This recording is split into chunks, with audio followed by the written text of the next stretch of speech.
Eu sei, muita coisa aconteceu no Brasil nos últimos dias. Muitos de vocês estavam esperando um vídeo trazendo atualizações do cenário político nacional, mas justamente por ter muita notícia saindo todo dia, muita coisa para acompanhar no momento em que eu também estou enrolado com outros projetos, acabou ficando bem difícil fazer esse vídeo. Eu mal comecei a gravar e já tenho certeza que ele vai ficar imenso. Você com certeza já consegue ver na barra de minutagem aí embaixo. E a verdade é que dá um trabalho do caramba fazer esse tipo de vídeo. É muito mais trabalhoso do que os outros vídeos que eu costumo lançar. E o retorno em contrapartida não é tão diferente. Então eu tenho bem mais trabalho para bem menos retorno, para a mesma coisa. Na verdade, para menos, porque o tempo que eu passo reunindo e organizando informação para trazer tudo mastigadinho para vocês o máximo possível, eu poderia usar para fazer 10 vídeos diferentes, que é o que eu tenho feito. E eu tô falando isso para explicar por que eu demorei para trazer um vídeo, trazendo todas essas informações. Também para pedir um apoio maior na hora de compartilhar, justamente porque dá muito trabalho. Mas especialmente para dizer que eu ainda faço vídeos como esse. Muito mais pela causa, porque eu acho que é importante utilizar aqui o meu meio de comunicação para passar essas informações adiante, do que pelo retorno. Eu vou começar só mostrando para vocês o que eu tive que consumir nas últimas horas aí, para vocês terem uma pequena noção do que eu tô falando, do trabalho que isso aqui dá. Esse perfil aqui, o Visão Pátria, fez o favor de organizar muitos dos temas que a gente vai comentar no vídeo de hoje, o que facilita um pouco a minha vida, mas ainda assim, essa thread começa com um áudio de 28 minutos da Natuzaneri, aí depois ele colocou aqui a íntegra do depoimento do Mike Benz na Credim, e esse é um depoimento bem tranquilo, eu só precisei consumir o conteúdo por 5 horas e 27 minutos pra escutar tudo que o cara tinha a dizer. Inclusive, isso aqui, mano, é espetacular. Tem muita informação aqui. Eu até recomendaria que você assistisse todas essas 5 horas e meia, mas eu sei que não é todo mundo que tem todo esse tempo. Tudo bem que você já tá assistindo esse vídeo gigantesco, onde eu estou resumindo muitas horas de informação, né? Mas você tem então o depoimento do Mike Benz, depois tem também os depoimentos dos familiares e advogados que questionaram a medida do STF, e também tem muita coisa importante que foi dita aqui, mais 3 horas de depoimentos. E a segunda parte tem mais 3 horas e 40 minutos. Então, isso é só o começo do dever de casa do conteúdo que eu tenho que consumir para compilar as informações aqui para vocês. Ainda assisti mais 2 horas de entrevista do David Agape com Eli Vieira pro Paulo Figueiredo. Maratonei os vídeos da Bárbara também, que é uma outra querida que compila muitas informações. Fora centenas de matérias que eu tive que ler então. Perdão pela demora, a vontade de parar de fazer esse tipo de conteúdo pelo trabalho que dá é muito grande, mas por enquanto seguimos. Fora o fato de que, né, são conteúdos perigosos. Por mais que sejam fatos públicos, sabe como é. Não dá pra saber o que se pode ou não compartilhar no Brasil de hoje em dia, né? Pois bem, então vamos começar com esse resumo. O que é um resumo de não sei quantas horas? Sim, é um resumo. Você viu aqui que podia ser muito mais tempo, certo? Então, eu vou começar pelo depoimento do Mike Benz, porque o que esse cara fez foi simplesmente inacreditável. Eu costumo evitar palavrões no canal, vocês sabem, mas dessa vez eu vou me permitir utilizar um palavrão, porque eu acho que só um palavrão expressa tão bem o elogio que eu preciso fazer a esse cara. Porque se você vê tudo que esse cara descobriu, a forma como ele consegue conectar todos os pontos, explicar, provar tudo que ele tá falando, é surreal. Então assim, Mike Benz é muito foda, velho. É muito foda. Esse cara é insano. Ele escancarou completamente o complexo industrial da censura que foi instalado nos Estados Unidos pelos democratas e que foi utilizado aqui no Brasil, em parceria com os democratas, para interferir nas eleições de 2022 e garantir a vitória do Lula. E eu separei o trecho inicial da fala dele pra gente dar uma olhada, porque muitas pessoas se perguntam, mas o que os americanos querem com a gente? Eles não estão nem aí pro Brasil. Até parece que esses caras vão olhar pro que acontece aqui dentro. Então, eu acho interessante que o Mike Benz, ele já começa o depoimento meio que explicando isso. Vamos ver aqui. O que está acontecendo no Brasil é uma história que está chocando o mundo inteiro. É algo que eu não esperava. É algo que aconteceu numa tentativa de entender o que estava acontecendo em termos de censura na internet nos Estados Unidos. Eu venho estudando essa situação já há 10 anos e todos os caminhos ao redor da censura da internet nos Estados Unidos parecem ter passado pelo Brasil. Vocês viram isso? Olha que doideira isso, cara. Esse maluco, ele manja muito, é sério. Assistam a íntegra disso aqui pra vocês verem. Não fica dúvida. Ele sabe absolutamente do que ele tá falando. Ele tem muita informação. E ele conecta todos os pontos de forma brilhante. Então, ele realmente, dá pra ver que ele estuda isso, o complexo industrial da censura, há uma década no mínimo. E por que então ele descobriu que o complexo foi utilizado no Brasil pra interferir nas eleições a favor do Lula? Porque ele tava estudando, né, para entender como esse maquinário de censura estava sendo utilizado, e o maquinário todo passou por aqui. Então, o Brasil se tornou um epicentro desse complexo industrial de censura. Meio que se tornou algo impossível de ignorar. Então, tá aí a resposta. Por que esses caras vão olhar para o Brasil? Eles não estão nem aí.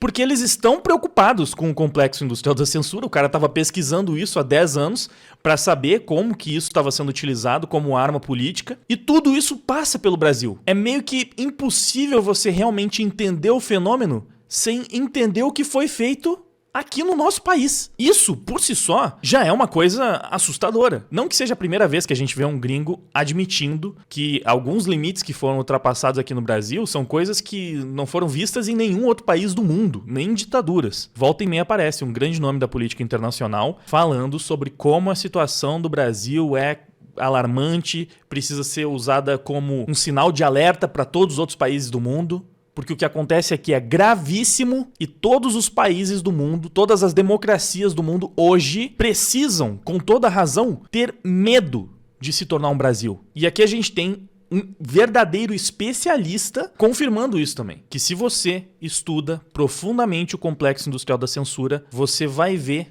todo esse aparato passando pelo nosso país. Então, às vezes, é até talvez aquele vira-latismo que as pessoas falam muito, né?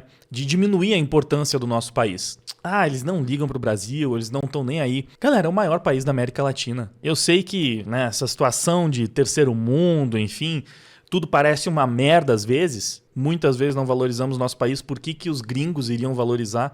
Mas, politicamente, comercialmente, em vários setores, o Brasil claramente tem relevância suficiente para que os democratas tenham utilizado todo o seu aparelho para interferir na nossa política e para que os republicanos agora observem a situação e percebam a cagada que os democratas fizeram para tentar corrigir a rota. O Mike Pence, ele até responde uma pergunta lá no final sobre a motivação, né? Por que os democratas, que ainda que sejam esquerdistas, são americanos, iriam favorecer a eleição de um presidente anti-americano, que afastaria o Brasil das relações comerciais com os Estados Unidos e aproximaria mais dos seus rivais como a China. E o Mike Pence, claro, dá uma resposta muito boa. Ele demonstra motivações suspeitas dos democratas que muitas vezes não estão alinhadas com os interesses dos Estados Unidos. E esse é um tema complexo até para os americanos, então pra gente aqui de fora é muito difícil de entender. A gente tá falando de geopolítica num nível ultra avançado. A gente tá falando de estado profundo. A gente tá falando das pessoas que trabalham nas sombras para arquitetar os planos de controle de países,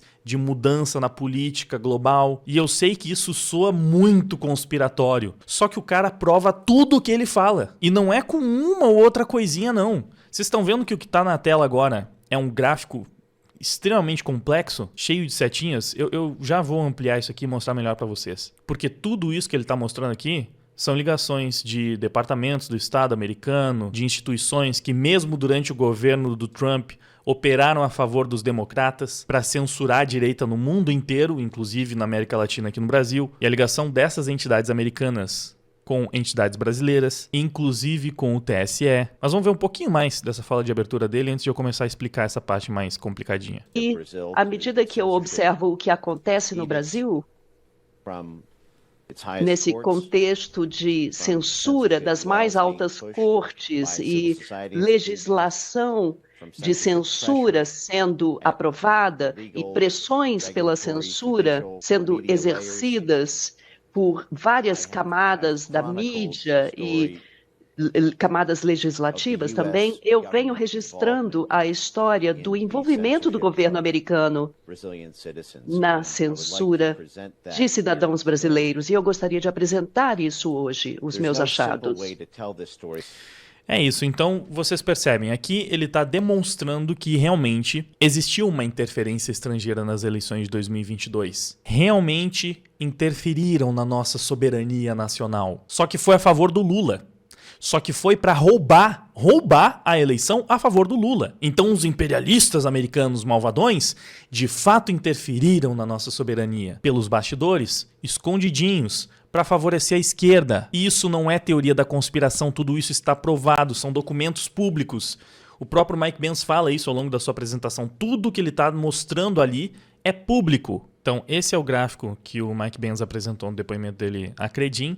Mas, meses antes, ele tinha apresentado esse gráfico aqui, que basicamente explica a mesma coisa. Só que pensa num negócio difícil de entender e de explicar. Então eu achei melhor separar uma explicação que o Paulo Figueiredo deu sobre esse gráfico todo, porque ele já está mais inteirado com o assunto, acho que vai ficar melhor para vocês entenderem. As setas em vermelho indicam o financiamento do governo dos Estados Unidos. Então tudo que está de setinha vermelha é financiamento do governo dos Estados Unidos. As setas em verde são o trabalho direto entre as instituições que estão ali elencadas do gráfico. E aí você vê que são 3 instituições-chave, das quais partiam todo, ou melhor, das quais partia todo esse esquema que interferiu nas eleições brasileiras. O Departamento de Estado, a USAID e a CIA.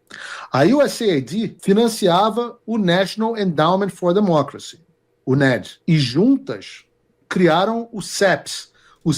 Aqui é o Departamento de Estado, aqui é a USAID e aqui é a CIA. Então lembrando, as setinhas vermelhas são o financiamento, a setinha verde é o trabalho desempenhado. Então a CIA trabalhava para a USAID e para esse NED, que também era financiado diretamente pela USAID, e através desse grupo eles financiaram outros grupos que criaram esse tal de CEPS. Você vê que a USAID também financiava ele diretamente. E para a parte que interessa aqui para o Brasil, o CEPS é muito importante. E juntas criaram o CEPS, o Centro para Excelência e Fornecimento do Processo Político. Fortalecimento do processo político. A CEPS, por sua vez, recebia 150 milhões de dólares por ano do governo americano, sobretudo do Departamento de Estado, para pressionar os outros países a aprovar legislações de censura. E desses 150 milhões do CEPS, 20 milhões vieram especificamente para o Brasil. Aqui, ó. Ou seja, mais de 10%. Tá vendo aqui? A ligação do CEPS com o governo brasileiro, que depois trabalhava diretamente para o quê? Para o Tribunal Superior Eleitoral. E aqui embaixo, vocês conseguem ver as agências de checagem.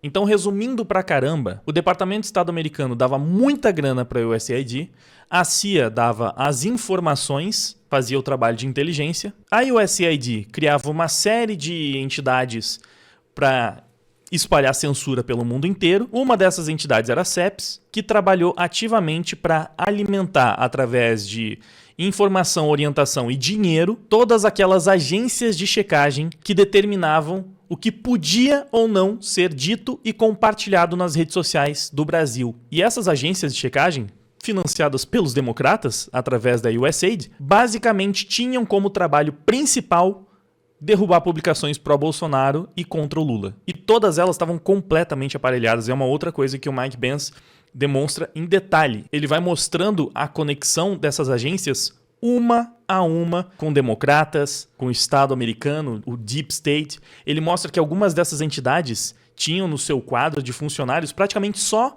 ex-agentes da CIA. Coisas assim, que não tem como você falar que é só teoria da conspiração, sabe? É óbvio, tá na sua cara e são todos fatos públicos. Só que, óbvio, muito bem arquitetados para parecer apenas uma rede de combate à desinformação preocupada com as fake news. O mesmo discurso de sempre. Mas isso aqui é o famigerado complexo industrial da censura, que no Brasil foi operado principalmente através das agências de checagem em parceria com os tribunais, especialmente o TSE durante as eleições, e isso aqui foi utilizado para restringir pra caramba todo e qualquer discurso que pudesse beneficiar o Bolsonaro e prejudicar o Lula. Tem tudo aquilo que a gente já sabe, que na campanha era proibido falar da ligação do Lula com os ditadores, era proibido falar que o Lula apoiava o aborto, era proibido falar um monte de verdade sobre o Lula. E isso já estava bem claro. Só que vai além. Eles controlavam tudo, todas as redes sociais, até mesmo o WhatsApp. E a parte mais louca, nossa, mas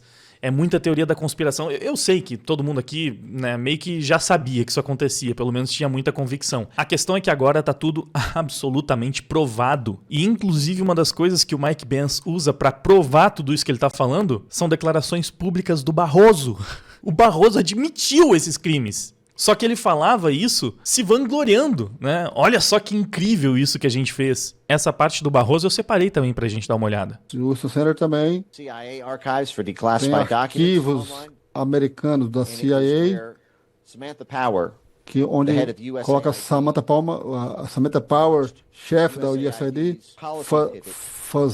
fazendo algumas políticas de governança e de políticas democráticas que coordenadas com a NED.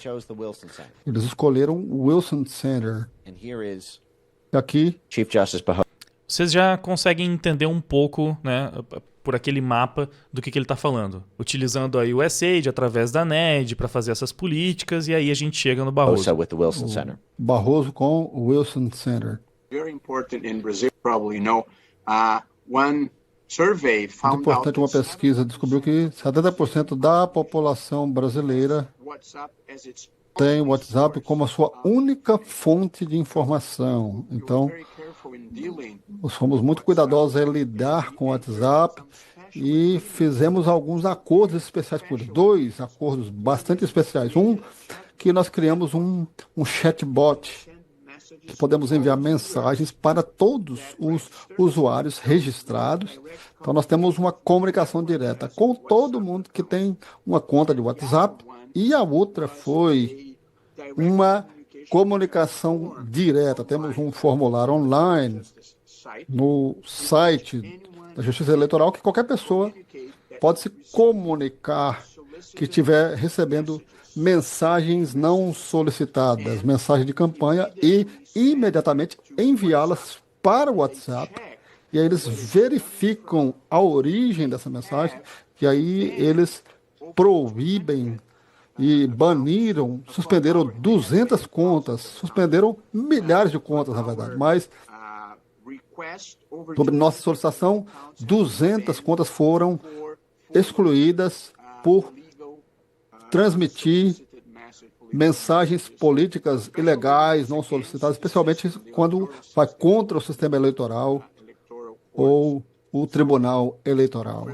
Então, a primeira coisa que nós fizemos para poder combater a má informação foi fazer esse acordo com a rede social, e também nós fizemos um acordo com 9 agências de verificação de informação no Brasil. Criamos um grupo de WhatsApp, e quando nós vemos as informações que temos razões de duvidar da sua autenticidade, nós enviamos em nosso grupo.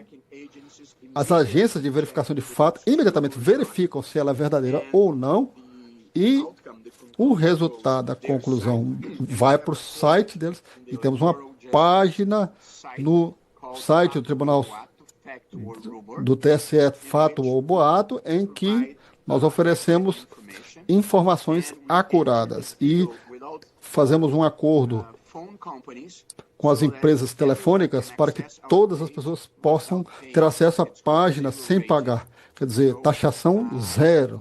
Basicamente, o próprio Barroso está descrevendo todo o complexo industrial da censura operando no Brasil. Tudo que o Mike Pence desenhou, você tem aqui uma admissão de culpa saindo da boca do Barroso. Só que ele está falando isso como uma coisa incrível, maravilhosa. Um grupo de agências de checagem financiadas por democratas do Deep State americano através da USAID, decidindo o que pode ou não pode ser compartilhado via WhatsApp e derrubando essas publicações e milhares de contas que compartilhavam essas publicações. E é claro que o tempo inteiro eles falam que não, que é um serviço muito preciso de checagem de fatos e que eles apenas derrubavam as contas que estavam disseminando fake news. Primeiro que o próprio Oliveira desmonta brilhantemente isso aqui no seu relato, mostrando que esse papo de que as fake news são o mal da nossa geração é balela, que a revista Nature desmentiu isso, mostrando que as pessoas que se informam por fake news são um percentual muito pequeno, só que elas são reincidentes. Então, pessoas que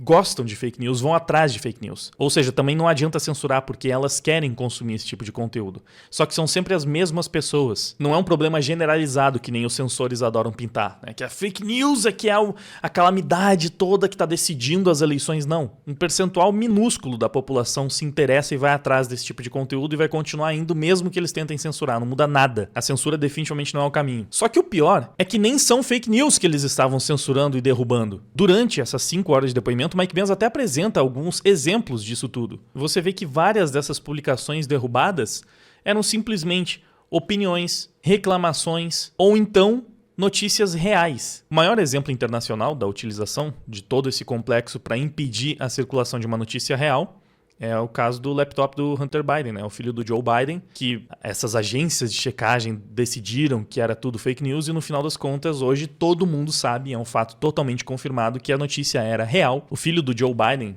deixou o laptop dele para arrumar em algum lugar, aí o cara teve acesso ao conteúdo daquele laptop e tinha um monte de coisa bizarra de máfia russa e até conteúdo infantil, se eu não me engano, enfim. Nos Estados Unidos foi um caso bastante escandaloso. Depois das eleições fizeram pesquisas perguntando se aquelas informações poderiam mudar o voto das pessoas e várias disseram que sim, mudaria o voto delas. Então a gente sabe que também foi algo decisivo para aquelas eleições americanas. E aqui no Brasil não foi diferente. Então, ao longo de 5 horas, mais de 5 horas, o Mike Benz demonstrou todo esse aparato sendo utilizado para interferir diretamente nas eleições de 2022. Ele mostrou que o próprio Barroso, que agora fala tanto sobre soberania nacional, naquele momento foi atrás dos americanos e permitiu, na verdade não é nem que permitiu, trabalhou em conjunto com eles para interferir na nossa democracia, o que só faz com que aquelas falas dele que já eram horríveis na época fiquem pior, né? Elas conseguiram envelhecer mal, incrivelmente. Quando ele fala, nós derrotamos o bolsonarismo, perdeu o mané, não a mola. Claro, ele estava se aliando aos democratas para interferir nas nossas eleições e garantir a vitória do Lula, o presidente do Tribunal Superior Eleitoral. E ele próprio admite essas coisas, não é nem só nesse vídeo, tem outros vídeos dele admitindo isso. Isso também explica, obviamente, o desespero quando o Elon Musk colocou as notas de comunidade democráticas acabando totalmente com as agências de checagem, quando eles acabaram com a USAID, que era quem financiava toda a censura aqui no Brasil, o desespero deles para regular as redes sociais, porque eles já estão fazendo tudo isso. Só que por baixo dos panos, utilizando sempre a desculpinha da defesa da democracia, né, do combate à desinformação. E cara, foram 5 horas expondo esses desgraçados. Então é muito difícil resumir tudo isso aqui para vocês.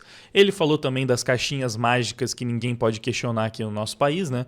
Mas o Mike Benz pode, porque ele não é brasileiro. Então lá nos Estados Unidos está liberado, você pode questionar essas coisas. Aqui no Brasil é que não pode mais, virou crime por causa desses caras totalmente imparciais, né, que estão defendendo a nossa democracia. Mas ele também demonstra, como tem muitas coisas esquisitas no nosso sistema que não pode ser questionado, ele basicamente prova que as eleições de 2022 foram uma fraude. Então agora, em 2025, todo esse aparato industrial da censura está sendo exposto pelo Mike Benz, que desenhou perfeitamente como a USAID foi utilizada para financiar essa rede de censura esquerdista contra bolsonaristas, conservadores, contra a direita de forma geral, durante as nossas eleições, através de milhões de dólares. E diante destes novos fatos, algumas falas do Bolsonaro no período da eleição, começaram a fazer mais sentido. Parece que ele sabia de algo. Se liga no que ele fala aqui. É que eu posso...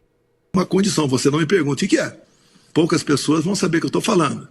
50 milhões de dólares, mais 30 milhões de dólares, mais 30 milhões de dólares.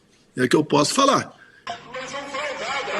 Esses valores chamaram a atenção porque eles batem com alguns dos valores que foram expostos através desse financiamento da USAID, de toda essa rede. Uma coincidência e tanto. E eu lembro que na época o Bolsonaro vivia falando que ele tinha prova de que teve fraude, não sei o quê, mas que ele nunca mostrava nada. Aqui eu não sei se eu posso ter uma opinião, né? Depois de me deparar com essas informações que na época ninguém tinha, só as pessoas dos bastidores, aparentemente, e talvez fosse muito difícil provar tudo isso naquela ocasião, simplesmente porque o Biden era o presidente dos Estados Unidos, mas a impressão que eu fico é que realmente o Bolsonaro só tinha essas informações de bastidores. E aí ele jogava no ar, porque ele queria muito provar e falar sobre isso, e talvez as pessoas nos bastidores falavam que ia ter as provas, que isso tudo ia vazar, que havia público, e não veio. Só anos depois é que tudo isso foi exposto, quando o Trump voltou para a Casa Branca, e aí todo o esquema da USAID acabou sendo desmontado. O que mais que ele fala aqui?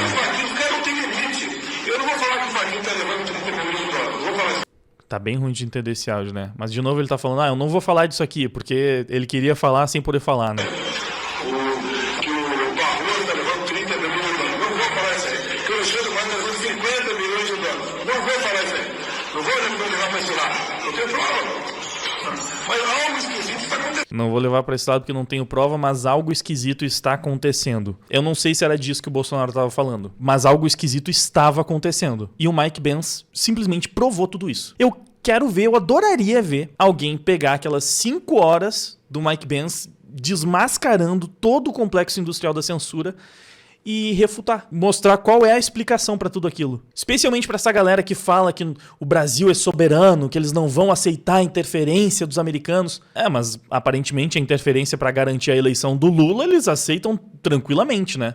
O que eles vão falar? Que é um absurdo o Lula ter sido eleito com a ajuda do governo dos Estados Unidos? Com o dinheiro do governo dos Estados Unidos? Algo que, por sinal, é ilegal? Tudo isso é ilegal, evidentemente, né? É realmente inacreditável. E aqui a gente está falando só da parte da censura que foi utilizada massivamente para interferir nas nossas eleições. Ainda nem comecei a falar sobre a segunda parte da Vaza Toga, que é ainda mais problemática. Olha que interessante isso aqui. Em junho saiu uma pesquisa. Na sua opinião, quais são as principais ameaças à democracia do Brasil? E sabe qual é a percepção do brasileiro? Sabe o que o brasileiro realmente vê como uma ameaça à democracia? Olha se não é justamente a instituição que dia e noite fala que está trabalhando para salvar a democracia do país. Pois é, em primeiríssimo lugar, o judiciário. Por que vocês acham que 42% dos brasileiros vê o judiciário como a maior ameaça à democracia no Brasil? E olha que isso aqui foi antes da Vaza Toga parte 2 e da exposição do Mike Pence sobre o trabalho do Complexo Industrial da Censura aqui nas terras tupiniquins. Em segundo lugar vem o governo, que hoje é quase a mesma coisa, porque o governo e o judiciário estão trabalhando juntos para atropelar os outros poderes, né? É claro que aqui a gente tem o executivo e o judiciário, né? Então atropelar o legislativo. Só que se considerar que a mídia é o quarto poder, ela também está sendo completamente atropelada, porque não se sabe o que pode ou não ser dito. Um veículo pode ser censurado por qualquer merda, como vários foram, derrubados inclusive. Mas bora falar sobre a outra grande notícia dos últimos dias, que foi a Vaza Toga parte 2, né? Então, o David Agape, junto com o Eli Vieira e o Michael Schellenberger, continuaram aquela série de reportagens que o Glenn Greenwald estava publicando na Folha de São Paulo, até coisas estranhas acontecerem e ele parar repentinamente. E não é que tinha mais coisas pesadíssimas nos arquivos que eles obtiveram? A grande revelação dessa vez foi que o Alexandre de Moraes não perseguiu e prendeu apenas os manifestantes do dia 8 de janeiro. Ele também perseguiu e prendeu pessoas aleatórias que simplesmente tinham publicado tweets contra o PT e o Lula, ou contra as ações tirânicas do Supremo. Sim, pessoas que sequer estavam nos atos do 8 de janeiro foram presas por causa de tweets. Além disso, os jornalistas provaram que o motivo da prisão dessas pessoas foi absolutamente político. É claro, né? Porque se prenderam porque essas pessoas estavam criticando o PT, mas eles estavam emitindo certidões negativas e positivas para determinar se eles iam ou não prender essas pessoas, porque o que determinava se as pessoas mereciam ser presas ou mereciam uma segunda chance era o comportamento delas nas redes sociais. Se elas estavam parecendo muito bolsonaristas, e cara, teve gente sendo presa por causa de tweets criticando o Lula em 2018. Eu separei um trecho do Eli Vieira aqui na Comissão de Segurança Pública, onde ele dá alguns exemplos dessas pessoas que receberam esse certificado de bolsonarista pode prender e qual foi a motivação, né? O que eles usaram para atestar que essa pessoa era possivelmente uma golpista desgraçada que precisava ir para a cadeia pela segurança nacional. Olha isso aqui. E demos 4 exemplos no nosso texto, no corpo do nosso relatório. Ademir da Silva, um cidadão nascido em 1984, tudo que ele fez foi postar isto aqui na rede social. Ele disse: fazer cumprir a Constituição não é golpe. Por isso, ele foi preso. Olha esse primeiro exemplo. O cara foi preso porque ele falou: fazer cumprir a Constituição não é golpe. Ninguém realmente acredita que isso aqui ainda é uma democracia, né? Assim, pessoas muito ignorantes, que só repetem qualquer merda, sem fazer a menor ideia do que elas estão falando. Mas qualquer pessoa que viu um pouquinho do que aconteceu e do que está acontecendo nesse país, qualquer pessoa, de esquerda e de direita, já sabe. Isso não é uma democracia. Não tem como ser. Alguns fingem que é por conveniência, mas mesmo eles sabem. Porque, cara, eu sou antipetista. É evidente. Pra mim, toda pessoa decente deveria ser antipetista. Porque tudo que esse partido já fez com esse país não é só absurdo. Não existem palavras no nosso vocabulário para descrever tudo que o PT já fez com essa nação e continua fazendo. E como tudo que esse partido faz é absolutamente criminoso. E como só se mantém no poder e se manteve no poder por tanto tempo através dos seus crimes. Então, ser antipetista, para mim, é o básico que uma pessoa razoável deveria ser. Mas eu não acho que petistas que não cometeram crimes, que o crime deles é simplesmente ser idiota, ser burro, ser ignorante, ou mesmo ser mau caráter, eu não acho que essas pessoas mereceriam ir pra cadeia por isso, cara. Porque elas tuitaram coisas absurdas defendendo o PT.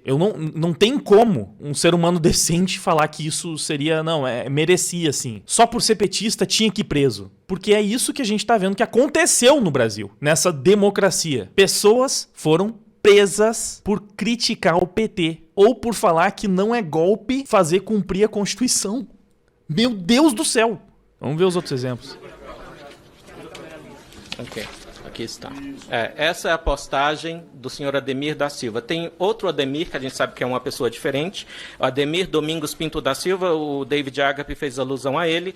Tudo que acharam contra ele na certidão positiva dele são 5 tweets, não vai dar para ver na câmera, está pequeno, mas são 5 tweets somente criticando Lula e o PT, Gleisi Hoffmann e Dilma Rousseff em 2018. O senhor Marcília citou isso na fala dele também. E detalhe, esse cara tinha tweets criticando o Bolsonaro também, mas foi classificado como bolsonarista porque criticou petistas em 2018. E são tweets de contas minúsculas, às vezes sem seguidores, tweets que não tinham interação, que não tinham engajamento, mas eram tweets criticando o PT. Isso foi suficiente para prender pessoas no Brasil. E tem gente com a cara de pau de negar que existe censura e perseguição política aqui. Cara, não é mais parecido com uma democracia. Ah, porque tem o Congresso. Na ditadura militar também tinha, para aparentar normalidade. Na verdade, em várias ditaduras reconhecidas internacionalmente também tem um Congresso, que serve só pro faz de conta. É exatamente a mesma situação do Brasil hoje. Enfim. E os outros 2 exemplos são Adenilson Demétrio de Córdova, também apenas uma publicação, como o David também fez alusão, 0 seguidores no X ou no Twitter, e tudo que ele pediu foi isso aqui: defesa das liberdades. Ele apenas compartilhou uma petição defendendo as liberdades. Nessa hora, defender a liberdade é crime. Ah, não, é defesa da democracia para promover censura e perseguição política. Aí a palavra bonitinha serve. Aqui o cara estava pedindo liberdade, defesa da liberdade. Ele foi preso por isso. Emitiram uma certidão negativa falando isso aqui é criminoso, golpista. E prenderam o cara. Vamos ver o último exemplo. O último exemplo é o Cláudio Miro. O Cláudio Miro ele é um caminhoneiro, motorista de trator. E também são coisas desse tipo. São opiniões políticas apenas que usaram na certidão positiva emitida contra ele. Com certeza há mais exemplos, nós escolhemos esses 4. Lembro aqui de cabeça de uma mulher que apenas reclamou das condições dos presos do 8 de janeiro e foi presa no 9 de janeiro por reclamar. Olha isso. Você imagina só, se essa moda pega, todo defensor de direitos humanos que fica falando sobre a condição dos presos, a condição da população carcerária, iria pra cadeia também. Nessa hora não, né? quando é pra falar da condição dos traficantes, de bandido de verdade, sequestrador, assassino que tá na cadeia e tem que ficar na cadeia, aí realmente dane-se as condições dessas pessoas. Nessa hora vai um monte de militante dos direitos humanos defender esses marginais, esses bandidos, esses desgraçados que realmente colocam a sociedade em perigo. Mas aí não tem problema, aí eles podem falar o que eles quiserem. Agora, quando você reclama das condições de presos políticos, a pessoa vai presa também, cara. E olha o que a gente tem que lidar na rede social ainda, né? Depois de ver um absurdo desses, ainda tem idiota que fala isso aqui. Sabe quem não tá preso? Quem não foi depredar prédio público no 8 de janeiro. E eu respondi, pior que os novos arquivos da Vaza Toga provaram que tiveram sim pessoas presas que nem estavam presentes nos atos do 8 de janeiro, apenas por causa de tweets criticando o Lula. Obviamente esse cara foi respondido por muita gente, algumas também mostrando as manifestações da esquerda, que resultaram até em mortes de pessoas, né? E aí o cara vai passar pano, mas nessas manifestações do Fora Temer a galera tava lá só pela resenha. Cara, assim, não é possível, sabe? É inacreditável o quão desgraçado um ser humano pode ser pra defender uma corja de bandidos que destrói o país há décadas, velho. Como é que pode? Como é que ainda existe petista a essa altura do campeonato? Como é que um ser humano consegue estar do lado errado da história em absolutamente tudo e não se dá conta disso? Como é que esse cara consegue conceber que o Lula tá fazendo parceria com todas as ditaduras possíveis, é amigo de todos os ditadores, tá comprando briga com as democracias e ele acha que ele é o democrático? Tá vendo perseguição política acontecendo com pessoas que foram se manifestar? Meia dúzia depredou os prédios públicos, todas foram presas por causa disso e algumas nem estavam lá e foram presas por causa de tweets. E esse cara quer falar que ele é o democrático e os outros os golpistas? Sendo que a eleição a gente também viu, foi fruto do complexo industrial da censura que garantiu que o Lula voltasse ao poder, por causa aí sim da interferência dos americanos. Mas aí ele não tá nem aí pros imperialistas se metendo nos nossos negócios. É impossível não enlouquecer com esse tipo de gente. E ele ainda respondeu isso numa publicação mostrando isso aqui. Alguns dos presos políticos aqui no Brasil, morto na prisão, torturado e abusado na prisão. Uma senhora, o caso dela foi apresentado em uma dessas comissões, ela foi espancada na cadeia, velho. E se eu não me engano, essa senhora ainda tem depressão, ansiedade. Cara, o que estão fazendo nesse país é coisa que você vê em filme de história e fica enojado. É realmente isso. Você vê isso em filme de história e fica enojado. Os caras lá, ai meu Deus, ainda estou aqui. Nossa, fiquei tão triste com a história. Tá acontecendo hoje. E vocês estão aplaudindo. Vocês estão falando, se não tivesse lá no 8 de janeiro... Meu Deus do céu, cadê a humanidade dessas pessoas que vivem falando em empatia, em direitos humanos, em Estado democrático de direito? Isso, cara, realmente não tem palavras para continuar descrevendo. E se você vê os relatos, tem vários relatos que são emocionantes lá, você conhece a história dessas pessoas, o mundo inteiro tá conhecendo a história dessas pessoas e tá ficando cada vez mais impossível de negar que isso aqui não é mais sombra de uma democracia. Já deixou de ser faz muito tempo. Aqui eu separei uma dessas certidões, aqui ó, certidão, audiência de custódia, certidão positiva, ou seja, pode prender, é bolsonarista. Certifico que em pesquisa nessa data, foram encontradas as seguintes ocorrências em redes sociais acerca do custodiado abaixo relacionado. Ademir Domingos Pinto da Silva, que foi um dos exemplos que a gente viu, e aí a prova contra o cara. Perfil pessoal no Twitter com postagens antigas que exprimem aversão a Lula e ao Partido dos Trabalhadores. É motivo pra prender uma pessoa no Brasil, cara. Esse cara é um perigo pra nossa democracia porque ele exprime opiniões negativas sobre o Lula e o PT. Véi, essa galera, ela ficava louca com a Lava Jato porque o Moro e o Dallagnol conversavam. Meu Deus do céu, o que acontece com a perseguição política aos 8 de janeiro, aos bolsonaristas de forma geral? E cara, você não precisa ser bolsonarista pra você entender tudo isso. Você pode odiar o Bolsonaro com todas as suas forças, você pode achar que o Bolsonaro é o pior presidente que esse país... Você pode achar o que você quiser.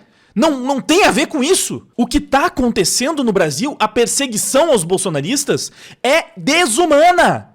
É por isso que nós temos um ministro da Suprema Corte sancionado como violador de direitos humanos. Porque ele é um violador de direitos humanos. E isso aqui é um pouco do que a gente tá vendo que ele fez. E não é teoria da conspiração, tá tudo provado e documentado. Olha, é difícil não enlouquecer falando isso aqui. É muito difícil. Bom, um outro fato importante nos últimos dias foi a prisão do Bolsonaro. Sobre isso, é interessante ver que antes mesmo da prisão dele, já era unânime entre pessoas de direita e de esquerda. Em todas as redes era unânime que a censura imposta pelo Xandão ao Bolsonaro era absurda. Porque era censura. Estavam reconhecendo que era censura prévia. E que ninguém estava entendendo o que o Bolsonaro podia ou não fazer, se ele podia falar, se ele podia se manifestar, se o veículo de comunicação seria punido. O Bolsonaro iria preso porque ele deu uma entrevista, mas o Bolsonaro não tem controle sobre o que é postado nas redes sociais.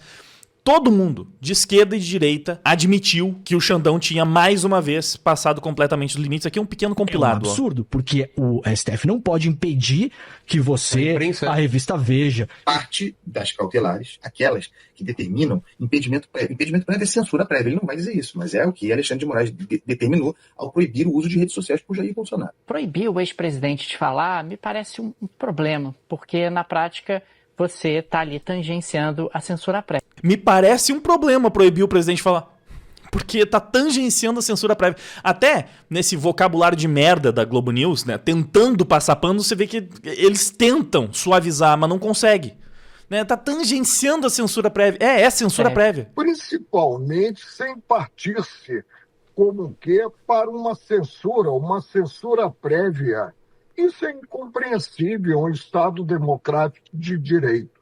Jair Bolsonaro ainda não foi condenado no processo que autoriza essa censura, portanto, é o primeiro censurado. E a censura prévia é uma arma da ditadura, não é da democracia. Não tem fumus comissi delicti. Ele não pode falar sobre o próprio processo, então pode censura seletiva agora, Zé? Não, isso daí não tem o menor cabimento. Ou a pessoa pode falar, ou ela não pode falar.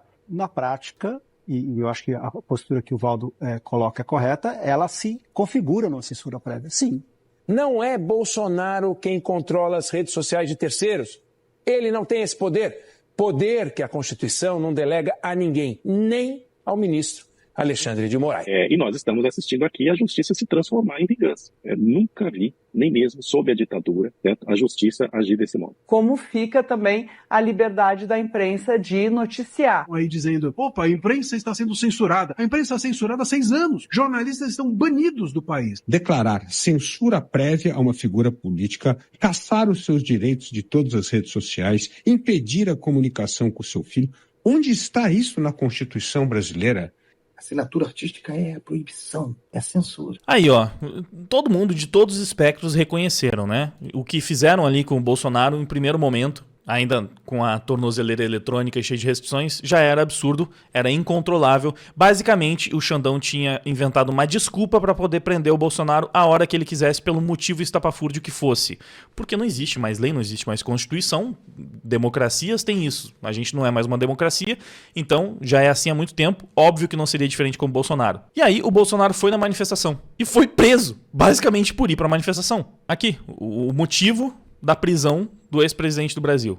Agindo ilicitamente, o réu Jair Messias Bolsonaro se dirigiu aos manifestantes reunidos em Copacabana, no Rio de Janeiro, produzindo dolosa e conscientemente material pré-fabricado para seus partidários continuarem a tentar coagir o Supremo Tribunal Federal e obstruir a justiça. Não pode se manifestar, porque a manifestação é uma tentativa de coagir e obstruir a justiça no nosso país. Tanto que o telefonema com o seu filho, Flávio, foi publicado na plataforma Instagram. Nossa, que absurdo.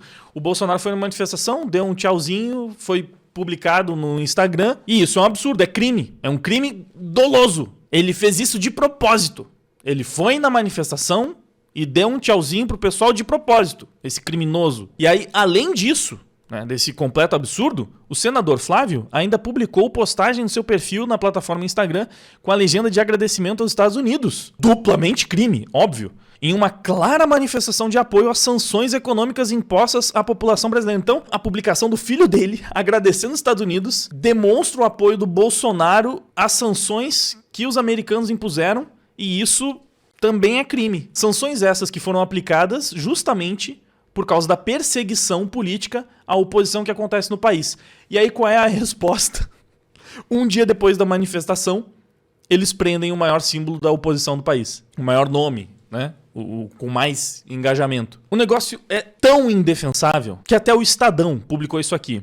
O presentão de Moraes a Bolsonaro, ao mandar prender esse presidente em casa por suposta violação de ordens mal redigidas, Porque ninguém entendeu, todo mundo achou um absurdo, aquilo já configurava censura prévia, Bolsonaro não tinha controle sobre o que era postado nas redes sociais das outras pessoas, então ordens mal redigidas, ordens inconstitucionais, ordens ilegais, por descumprir essas ordens completamente absurdas, prenderam. Mal redigidas e abusivas essas ordens. O ministro dá de bandeja a Bolsonaro o que ele mais busca, a oportunidade de posar de mártir. E aí você vê, o Estadão ainda fala que, olha só, que presentão. Prenderam o Bolsonaro, agora ele vai poder posar de mártir. O próprio Estadão admitindo que ele foi preso por violar ordens mal redigidas e abusivas. Que o país todo percebeu que se tratava de censura prévia. Mas ele vai pagar de mártir? Nossa, vai até parecer que ele é perseguido político mesmo nesse país, né? Cara, assim, eu não sei o que vocês pensam nessa altura do campeonato, mas eu realmente não consigo para aquela direção de, olha, se o Bolsonaro fosse o criminoso bizarro que essa galera jura que ele é, por que eles foram prender o maluco por dar um oi numa manifestação? É inacreditável isso, porque é óbvio que o Xandão tá extremamente empenhado em prender o Bolsonaro e ele quer fazer isso de uma forma que as pessoas acreditem que o motivo é plausível. E ele não conseguiu encontrar nada, mesmo revirando a vida do cara, da família inteira do cara, dos apoiadores do cara, rasgando a Constituição, atropelando as leis do país, usando interferência até no governo americano. E a única coisa, em última instância, que ele conseguiu pra prender o Bolsonaro foi porque ele foi numa manifestação, interagiu com as pessoas. E tiveram publicações no perfil do filho dele no Instagram. E aí o Bolsonaro vai pagar de mártir, porque as pessoas vão olhar pra isso e pensar, então o Brasil tá sendo denunciado de ter perseguição política, tiveram manifestações contra essa perseguição política e, novamente, o nome mais popular que representa a oposição política do país foi preso um dia depois dessas manifestações, por motivo nenhum. Nossa, será que tem mesmo perseguição política acontecendo no Brasil? Será? Até o Estadão, tentando passar pano pra toda essa merda, fala que isso foi um presentão pro Bolsonaro. Obviamente, isso repercutiu bem mal internacionalmente. O Christopher Landau, que eu ouvi dizer que é um cara que tem um cargo que só tá abaixo do Marco Rubio lá nos Estados Unidos, disse isso aqui sobre a prisão do Bolsonaro. Um dos desafios de ser um funcionário público é que as suas ações estão sujeitas a críticas. Isso faz parte do contexto e você tem que esperar por isso. Aparentemente, ninguém contou isso ao ministro Moraes, do Supremo Tribunal Federal, que hoje colocou o ex-presidente Bolsonaro em prisão domiciliar e o privou do acesso a um celular. Seu suposto crime, aparentemente criticar o ministro Moraes, o que o ministro agora convenientemente caracteriza como obstrução da justiça. Os impulsos orwellianos desenfreados do ministro estão arrastando a sua corte e o seu país para o território desconhecido de uma ditadura judicial. Lembrando, não é um aleatório do Twitter. 1 milhão de visualizações isso aqui, porque esse cara ocupa um cargo importantíssimo no governo americano. Outro que se manifestou sobre isso, inclusive dando RT nessa publicação que a gente acabou de ver, foi o advogado do Trump, só. Advogado do presidente dos Estados Unidos. O que ele falou? Hoje, Alexandre de Moraes colocou o ex-presidente Jair Bolsonaro em prisão domiciliar e o proibiu de falar em público ou mesmo de usar seu telefone. A medida foi rapidamente condenada por esse cara que a gente acabou de ver e também por essa outra conta que é uma conta oficial do governo americano. Então, basicamente, é a posição do governo americano. A gente já vai ver o que essa conta disse. Mas, enfim, eles condenaram como uma violação dos direitos fundamentais. Isso ocorreu apenas um dia depois de grandes protestos terem ocorrido em 62 cidades brasileiras, onde milhões de cidadãos pediram ao Senado brasileiro o impeachment de Moraes. Mas em vez de respeitar o clamor público, Moraes começou a segunda-feira com uma demonstração inconfundível de força. Ordenou a detenção e a marcação eletrônica de um senador brasileiro em exercício que retornava de férias em Orlando com a filha. Sua suposta infração foi a violação de uma proibição de viagem, mesmo tendo notificado o tribunal sobre o seu itinerário com 2 semanas de antecedência. Essa é uma mensagem ao Senado brasileiro sob pressão para agir. Uma mensagem a qualquer pessoa na vida pública que ouse questionar o seu poder. Estamos testemunhando uma campanha de medo e intimidação que seria surreal em qualquer democracia. Moraes está tratando a dissidência como criminalidade, férias em famílias como risco de fuga e discursos públicos como sedição. Moraes agora parece determinado não apenas a desafiar as leis brasileiras e americanas, mas também a arrastar outros para sua ilegalidade. Porque ele está ameaçando as pessoas. Ou você faz o que eu mando, ou você vai preso também. Mas ele está fazendo isso já há bastante tempo. Esse é um momento perigoso para o Brasil, pois Moraes mantém uma democracia inteira como refém. O mundo continua observando. Palavras do advogado do Trump. Será que o Trump está sabendo de tudo isso? O advogado dele tá, em detalhes. O outro perfil do governo americano publicou isso aqui, em português mesmo, tá? Fizeram essa publicação em português, para garantir que ia repercutir bastante aqui no Brasil. O ministro Alexandre de Moraes, já sancionado pelos Estados Unidos por violações de direitos humanos, continua usando as instituições brasileiras para silenciar a oposição e ameaçar a democracia. Impor ainda mais restrições à capacidade de Jair Bolsonaro de se defender publicamente não é um serviço público. Deixem Bolsonaro falar. Os Estados Unidos condenam a ordem de Moraes que impõe prisão domiciliar a Bolsonaro e responsabilizarão todos aqueles que colaborarem ou facilitarem condutas sancionadas. Vocês acham que os americanos estão para brincadeira? Vocês acham que eles entraram nessa briga pra perder? O Xandão não tem como ganhar isso aqui. Não tem. Até porque a galera tá cada vez mais soltando a mão dele. Não foi só a direita americana que condenou a atitude. Não foi só a direita. Os esquerdistas também começaram a perceber que é impossível seguir relativizando tudo que o Xandão tá fazendo. O Alexandre está indo pro limite. Você percebe que é um esquerdista porque ele fala que tá indo pro limite. Não é como se esse limite já tivesse sido ultrapassado há anos, né? Ele tá indo pro limite. No futuro vai pra cadeia. Mas ainda com todos os eufemismos, você percebe o quê? Que mesmo esse esquerdista, ele sabe que tudo que o Xandão tá fazendo é criminoso. Ele sabe que é criminosa a perseguição política que estão fazendo contra o Bolsonaro e os bolsonaristas. Só que ele apoia, porque é contra o opositor político dele. Então assim, já passou do limite, é criminoso, ele vai acabar indo pra cadeia. Ele só precisa terminar de fazer o que ele começou. Depois de Bolsonaro, ele é inútil.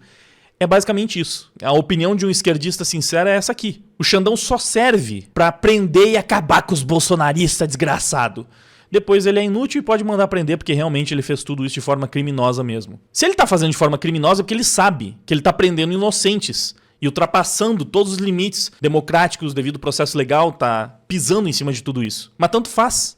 Porque o bolsonarismo é uma ameaça terrível, a democracia brasileira não faz mais sentido. Eles só querem ver pessoas que eles não gostam presas, mesmo que sejam inocentes. Ah, mas o Bolsonaro não é inocente. Eu não quero entrar nesse mérito, mas não é só ele. A gente viu que tem gente sendo presa por causa de tweet contra o Lula. Enfim, teve esse jurista que, pelo que me consta também é de esquerda, que falou: a decisão do ministro Alexandre de Moraes tem 2 erros. Ela foi proferida de ofício sem pedido da PGR ou representação da PF e não existe previsão legal para decretar diretamente a prisão domiciliar, que não é medida cautelar diversa da prisão, mas sim um substitutivo da prisão preventiva, cabível em casos específicos. Eu peguei isso aqui só, né, para mostrar que mesmo dentro do juridiquês dá para você falar por que tecnicamente o que ele fez foi um absurdo.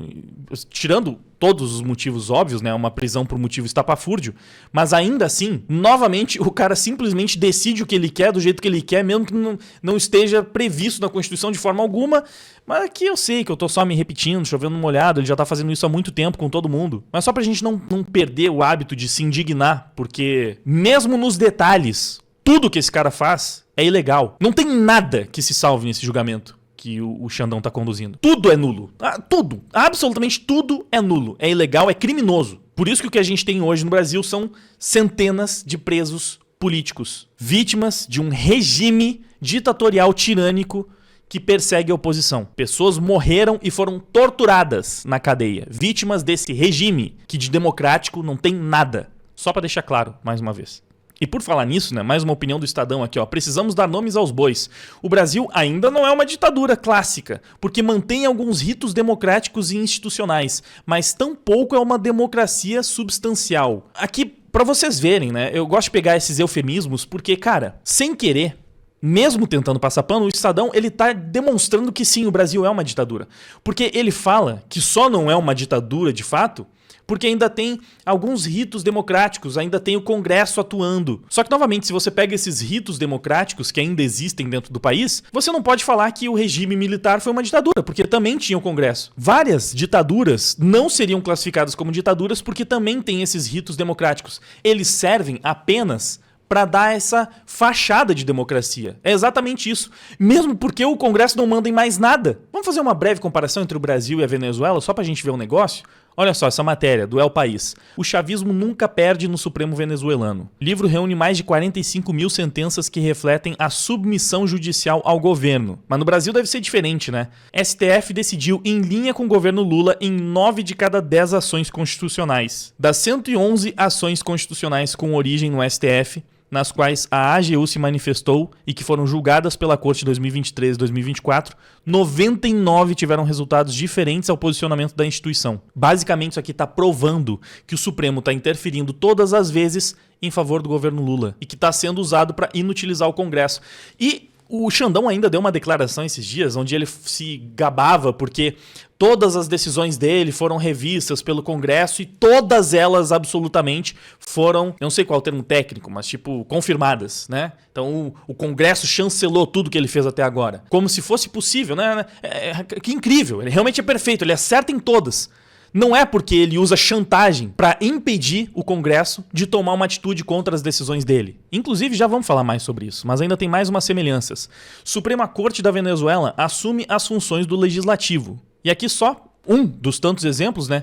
Moraes impõe derrota ao Congresso e permite a volta do IOF. É a mesma coisa, exatamente a mesma coisa. É só maquiagem de democracia. Na prática, quem manda e desmanda e faz tudo o que quer no Brasil é uma única figura tirânica e ditatorial. Que mais? Tribunal Supremo da Venezuela declara Maduro vencedor e proíbe a divulgação das atas. Pô, isso aqui, né, foi muito polêmico, todo mundo viu, né? Todo mundo sabe que o cara perdeu, mas ele impediu a divulgação das atas e não, ó, o Supremo deles decretou que o cara ganhou, então ele ganhou. E qualquer semelhança com o que acontece no Brasil não é mera coincidência. A STF abre investigação para apurar ataques à legitimidade das eleições. E sim, pessoas foram presas por causa disso.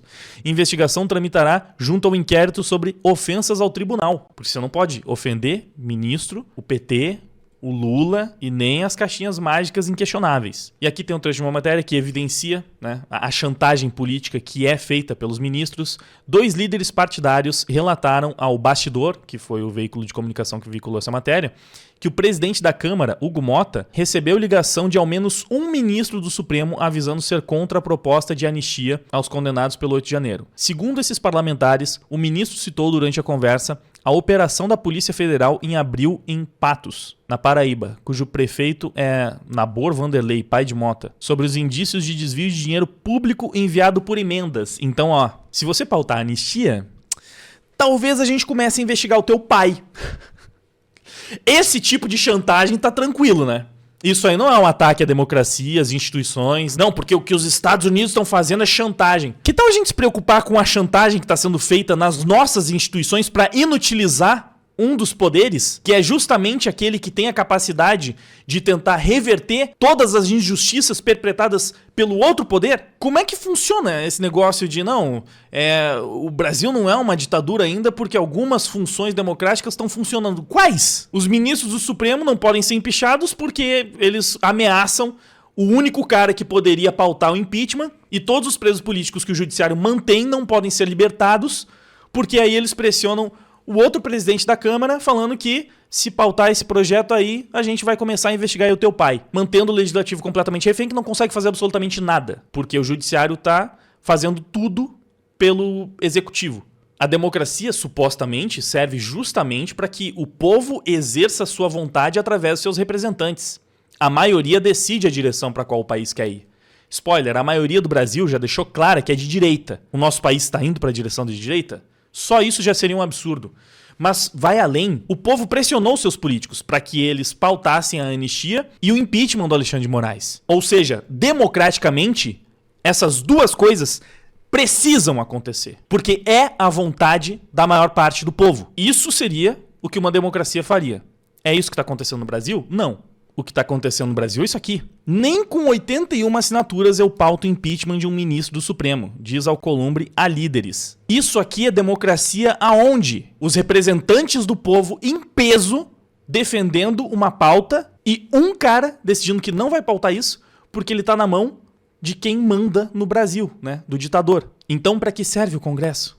Se não simplesmente para fazer de conta. E o advogado do Trump também comentou isso aqui. Olha só. As máscaras estão caindo para os defensores da democracia brasileira. Após semanas de protestos, censura desenfreada e crescentes detenções políticas, a maioria dos senadores brasileiros assinou um pedido formal de impeachment de Alexandre de Moraes. Mas o presidente do Senado brasileiro, Alcolumbre, acabou de dizer aos líderes do partido: mesmo que vocês tenham todas as 81 assinaturas, não colocariam o impeachment de um ministro do Supremo Tribunal Federal em votação. Há 81 senadores no Brasil. Alcolumbre afirma que mesmo que cada um deles peça o impeachment de Xandão, ele o bloqueará de qualquer maneira. Agora, a própria instituição com poderes para responsabilizar Moraes está sendo impedida de fazê-lo. Se até a unanimidade do Senado é irrelevante, para onde o Brasil está indo? Onde é que está a democracia aqui? Outra que confirmou as chantagens e ameaças foi a Basília Rodrigues. Eu não lembro de que veículo ela é, se é da Globo também, mas é mais uma dessas do sistema, né? Ela falou aqui, ministros do STF afirmam que vão levantar o mercúrio contra o Congresso se processo de impeachment de integrante da corte avançar. Expectativa é de que processo, mesmo aberto, não seja aprovado. Caso contrário, magistrados destacam que podem dar andamento a julgamentos e investigações que estão pendentes contra deputados e senadores na justiça. Aqui, a jornalista está relatando que tem chantagem para impedir que criminosos que estão rasgando a Constituição sejam punidos pelos seus crimes, mas não é uma ditadura ainda, né? Falta alguma coisa. Tem alguma coisa faltando. Tem. Não pode ser o que eles estão falando, né? Não, porque ainda tem um Senado. Porque a gente tá vendo que não serve pra mais nada, né? Tá aparelhado. Mas falta alguma coisa. A gente tem preso político, tem torturado, tem pessoas que morreram por perseguição política, tem censura pra caramba, tem os poderes sendo atropelados, a Constituição sendo atropelada, né? As leis não existem mais. Mas chamar de ditadura é meio que exagero, né? Deve ser sim. Inclusive, depois de ser sancionado, o Xandão tentou fazer uma aparição pública para mostrar como ele não estava sentindo nada daquilo. Só que não deu muito certo, porque ele foi vaiado. Aparentemente ele é palmeirense, ele foi assistir um jogo do Palmeiras, ele foi vaiado pela torcida do time dele, o que, meu Deus do céu, é complicado, especialmente para um cara que certamente tem um ego gigantesco que nem ele. O cara é odiado pelo Brasil todo, praticamente. Alguns petistas são gratos, mas reconhecem que ele está cometendo crimes e que ele vai acabar sendo preso. Quando ele não for mais útil, ele pode ser descartado, né? Não é como se eles realmente fossem aliados. Por conveniência eles são aliados agora, porque eles querem a perseguição política contra seus opositores que o Xandão está orquestrando. Mas é isso. Quando não der mais pra segurar, eles vão soltar o cara sem problema algum. Então ele é uma figura completamente detestada. No máximo ele é aturado por alguns que acham que ele é útil, o que não faria o menor sentido pra alguém que supostamente está salvando a democracia. O cara salvou a democracia brasileira, mas ele é odiado pelo país todo. Tem algo bem estranho aí, né? E aí ele foi no estádio do time dele, foi vaiado, não aguentou, mandou o dedo. E o que aconteceu? Olha que incrível, o fotógrafo que registrou esse momento foi demitido. E falaram, não, mas não teve nada a ver com essa foto. Só que é uma coincidência realmente grande. O fotógrafo Alex Silva dá detalhes de como foi a sua demissão do Estadão, após o jornal publicar a foto de Alexandre de Moraes insultando um público do estádio mostrando o dedo do meio. Ele disse que ficou bem triste com a demissão, pois já estava no jornal há 23 anos e não lhe deram nenhum motivo claro para o desligamento. Que covardia, hein, Estadão? O Estadão fez isso aqui. E vocês viram as matérias que eles publicaram, né? Sobre o STF ter pedido a cabeça dele, ele disse que tomara que não. Não deve ter sido isso, não. O cara só trabalhava pro Estadão há 23 anos e foi desligado sem mais nem menos depois de tirar essa foto. Mas não deve ter nada a ver. É coincidência, pura coincidência.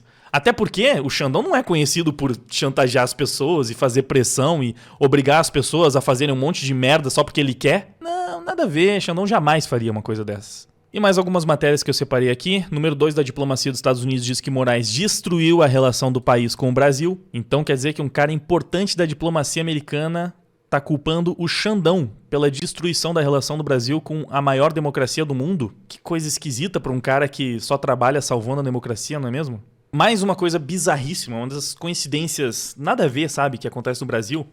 Lembram que eu falei que no depoimento do Mike Pence ele ousou criticar uns aparelhos aí que brasileiros não podem criticar, que ele só pôde criticar porque ele é americano? Então, depois dessa audiência, que milhões de brasileiros assistiram, 195 mil urnas foram descartadas. Sabem o real motivo disso? USAID chegando com tudo.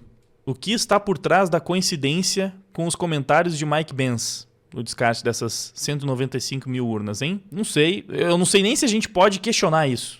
Se dá pra fazer essa pergunta. O que eu sei é que, ainda que no Brasil tudo acabe em pizza, porque os nossos políticos estão tudo com o rabo preso, nos Estados Unidos o negócio é um pouco diferente. Estados Unidos preparam lei Magnitsky contra a esposa de Xandão e saíram algumas notícias informando que já tem mais 7 Magnitskys que estão sendo preparadas. Aí então, mais pessoas que estiverem ao lado do careca podem acabar sofrendo sanções também. A pressão vai continuar até que sejam obrigados a soltar a mão de um abusador de direitos humanos que não deveria estar ocupando o cargo que ocupa no momento aqui no Brasil. Aqui, mais uma matéria confirmando que o governo dos Estados Unidos diz a bolsonaristas que sanções devem aumentar na próxima semana. Outra matéria, porque a esposa do Moraes será atingida por sanções do governo Trump. E aqui um assunto que está meio deslocado, né? Porque a gente falou mais ou menos disso durante o programa, mas Lula vai adotar estilo Maduro na Venezuela, misturando nacionalismo com socialismo e seguindo caminho arriscado, ignorando o fracasso da ditadura chavista, segundo o jornal. Misturar nacionalismo com socialismo. Onde foi que eu já vi isso mesmo? Nacional-socialismo, não sei. Já teve isso aí? Sei lá, né? Vindo do cara que acabou de tirar o Brasil da aliança em memória do Holocausto, né? Que gosta de culpar os judeus pelo que acontece em Gaza e tal. Isso não é um apito de cachorro, não. Não. O Lula não foi visto bebendo leite recentemente, nem fazendo sinal de ok com a mão. Ele só demonstra simpatia pelo nacionalsocialismo e pouca simpatia por judeus. E não parece gostar muito de lembrar do Holocausto, a menos que seja para falar que os judeus estão criando um novo Holocausto neste momento. Mas isso não tem nada de esquisito, não. Foi muita coisa, mas finalmente pude trazer algumas atualizações para vocês. E se você achou esse vídeo longo, só pensa no trabalho que eu tive para ver tudo isso, para ler tudo isso, para assistir tudo isso e trazer aqui para vocês, mais ou menos resumido e mastigadinho, vai? Então, por favor, se você chegou até o final, um like, um compartilhamento, conto muito com a sua ajuda, porque, como eu falei lá no começo, quase que num desabafo, esses vídeos, eles não compensam, sabe? O trabalho que dá para fazer isso aqui é muito maior do que o retorno que eu tenho. Então, se você puder ajudar a fazer com que o retorno seja um pouco mais satisfatório, eu realmente sou muito grato e quem sabe eu consigo fazer isso aqui com uma frequência um pouco maior. Tô com os meus outros projetos aí, vou estar no CMB, né, o Comic Market Brasil aí no final de semana, tô lançando minha HQ, tenho que manter o Traje Cômico atualizado praticamente todos os dias durante a semana também, então eu faço o que eu posso para reunir essas informações e apresentar para vocês da forma mais compreensível possível, e em troca de tudo isso, o seu like e o seu compartilhamento já tá mais do que suficiente. Um feedback aí também pra você falar o que você achou dessas notícias, pra colocar um pouco pra fora a indignação que eu tenho certeza que você sentiu. Se você ainda não é inscrito aqui no canal, por favor, se inscreve. Eventualmente tem vídeos passando essas atualizações como esse aqui. No mais, obrigado por ter ficado comigo durante todo esse tempo. Valeu, até a próxima. Não querem escutar, não sabem conversar.